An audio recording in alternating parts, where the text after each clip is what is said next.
ஒரு பழைய புல்லட் பைக்க சாமியா நினைச்சு வழிபடுற கிராமத்தை பத்தி கேள்விப்பட்டிருக்கீங்களா? ஆமா, உண்மையாகவே ராஜஸ்தான் மாநிலத்தில் இருக்கக்கூடிய ஒரு ஊர்ல அங்க ராயல் என்ஃபீல்டு நிறுவனத்துடைய பழைய புல்லட் பைக்கை மக்கள் கடவுளாக வழிபட்டு வராங்க இன்றும் கூட.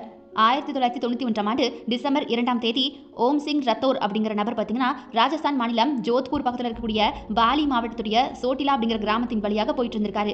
அவரு ரொம்ப வேகமாக போயிட்டு இருந்திருக்காரு. அதனால பைக்கை கட்டுப்படுத்த முடியாத நிலைமை ஏற்பட்டிருக்கு.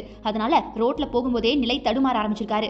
அடுத்து என்ன செய்யணும் அப்படின்னு அவர் யோசிக்கிறதுக்குள்ள பைக் நேரா ஒரு மரத்துல போய் மோதி இருக்கு. அதுல ஓம் சிங் தூக்கி வீசப்பட்டு சம்பவ இடத்திலேயே பலியாகியிருக்காரு.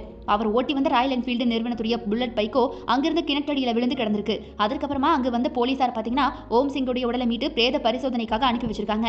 ஆனா பாருங்க அதிசயத்தை, ஓம் சிங் அங்க ஓட்டி வந்த பைக்கை போலீஸ் ஸ்டேஷனுக்கு கொண்டு போயிருக்காங்க. மறுநாள் அங்க நடந்ததுதான் பெரும் அதிசயமே. மறுநாள் காலையில போலீசார் போலீஸ் ஸ்டேஷனுக்கு வெளியே வந்து பார்த்தபோது பெரும் அதிர்ச்சி அவங்களுக்காக காத்திருந்துச்சு. அது என்னன்னா, ஓம் சிங் விபத்துல சிக்கிய பைக்கை அங்க வெளியே காணல. போலீசார் ஊருக்குள்ள போய் விசாரிக்கலாம்னு போன போது விபத்து எங்க நடந்துச்சோ அதே இடத்துல பைக்கும் கிடந்திருக்கு. அப்படி பார்த்த போலீசாருக்கு ஒரே ஆச்சரியம். அது எப்படி சாத்தியம்? போலீஸ் ஸ்டேஷனுக்கு வெளியே நிறுத்தப்பட்ட பைக் தானா எப்படி சம்பவ இடத்துக்கு வந்துச்சு? தெரியாம விழிப்பிதுங்கி போய் நிக்கிறாங்க.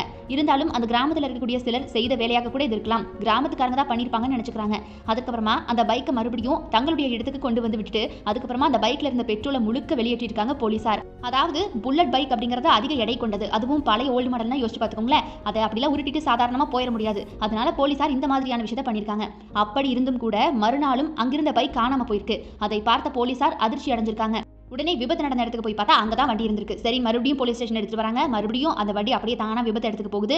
மறுபடியும் இது தொடர்ந்து நடந்திருக்கு 2 நாளா. போலீசார் யாரும் வேணும்னே செய்யற வேலை தான் இதுன்னு நினைச்சுக்கிட்டாங்க. அதுக்கப்புறமா பைக்கை எடுத்துட்டு போலீஸ் ஸ்டேஷனுக்கு கொண்டு போய் வந்து விடுறாங்க. என்ன பண்றாங்க, இந்த முறை சங்கிலியால பைக்கை பூட்டிடுறாங்க. ஆனா இந்த முறையும் பூட்டோட அது காணாம போய் விபத்து நடந்த இடத்துலயே கிடக்குது. இந்த செய்தி ஊர்ல பல பேருக்கும் பரவ ஆரம்பிக்குது.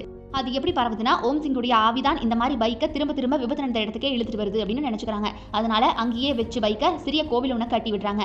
அன்று முதல் இன்று வரைக்கும் இன்னைக்கும் பார்த்தீங்கன்னா அந்த பைக் அந்த கோவிலுடைய கடவுளாகவே இருந்து வருது. அந்த பகுதி வழியா யார் போனாலும் ஒரு நிமிஷம் தங்களுடைய வாகனத்தை நிறுத்திட்டு அந்த பைக்கை பார்த்து ஒரு மாதிரி கும்பிட்டுட்டு தான் போவாங்களாம், உணர்ச்சி பேர் கூட. அப்படி அந்த புல்லட்டை கும்பிடாம போன பல பேரும் விபத்துல சிக்கியிருக்காங்க அப்படின்னு கிராம மக்கள் சொல்றாங்க. போலீசார் போலீஸ் ஸ்டேஷனுக்கு கொண்டு வந்த பைக் திரும்ப திரும்ப விபத்து நடந்த இடத்துக்கே எப்படி போகுது? இது இன்னைக்கு வரைக்கும் மர்மமா தான் இருந்து வருது. எது எப்படியோ இன்னைக்கும் கிராம மக்களுக்கு அந்த புல்லட் தான் சாமி.